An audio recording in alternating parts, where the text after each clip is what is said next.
बाई ग, किती वाजले अजून या पोरीचा पत्ता नाही, कुठे थांबली काय माहिती. आई, हे आई आली वाटतं. काय ग बाई एवढा उशीर, केव्हाची शाळा सुटली. काय सांगू बाई, आज आहे ना आमच्या शाळेत आहे ना दवाखान्याचे लोक आले होते. मग मग काय झालं. त्यांनी माझ्या रक्ताची तपासणी केली. हो का. हो, आणि हे बघ, हे कार्ड दिलं त्यांनी मला, पांढरं कार्ड. दाखव. हे बघ. आणि काय ग बाई इथे काय सिकल सेल काय लिहिलंय, काय असते सिकल सेल. अगं बाई, सिकल सेल हा एक रक्ताचा आजार आहे. तो म्हणे अनुवंशिक आहे म्हणे, असं काहीतरी ते सांगत होते. पण मला काही ते एवढं समजलं नाही, पण तेवढं सांगत होते की त्याची तपासणी करणं गरजेचं असतं. आणि तो आजार जर आपल्या आई वडिलांकडून मुलांना होऊ शकतो. आई वडिलांकडून मुलांना. हो हो ना. तुझी पण, तू पण तपासणी करून घे. मग तुला सांगता नाही येते पूर्ण. ते काय ते सांगत होते, इतका गोंधळ चालू होता, मला काही समजलंच नाही.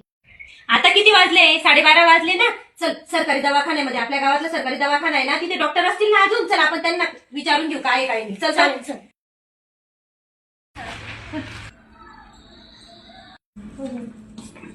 ही माझी मुलगी आहे, शाळेत काही तपासणी झाली म्हणे आणि तिथे हे कार्ड मिळाले हिला.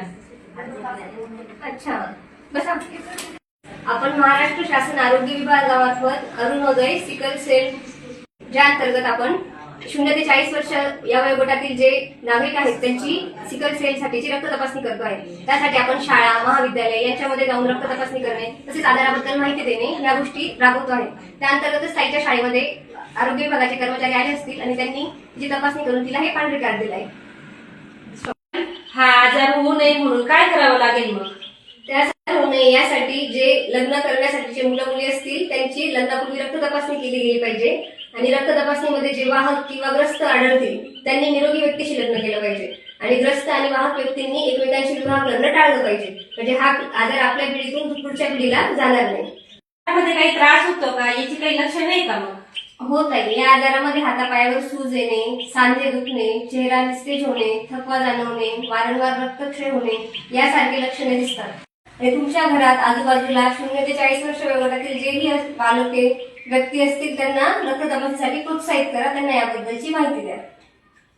ठीक आहे मॅडम, आता मी माझी स्वतःची सिकल सेलची तपासणी करून घेते व माझ्या मिस्टरांना घेऊन येईल, माझ्या मुलाची तपासणी करून घेते आणि आजूबाजूच्या सर्व लोकांनाही सांगते या आजाराबद्दल. हो ताई, नक्कीच. थँक्यू. विभागामध्ये 15 जानेवारी 2026 ते 7 फेब्रुवारी 2026 पर्यंत अरुणोदय सिकल सेल मोहीम सुरू करण्यात आलेली आहे.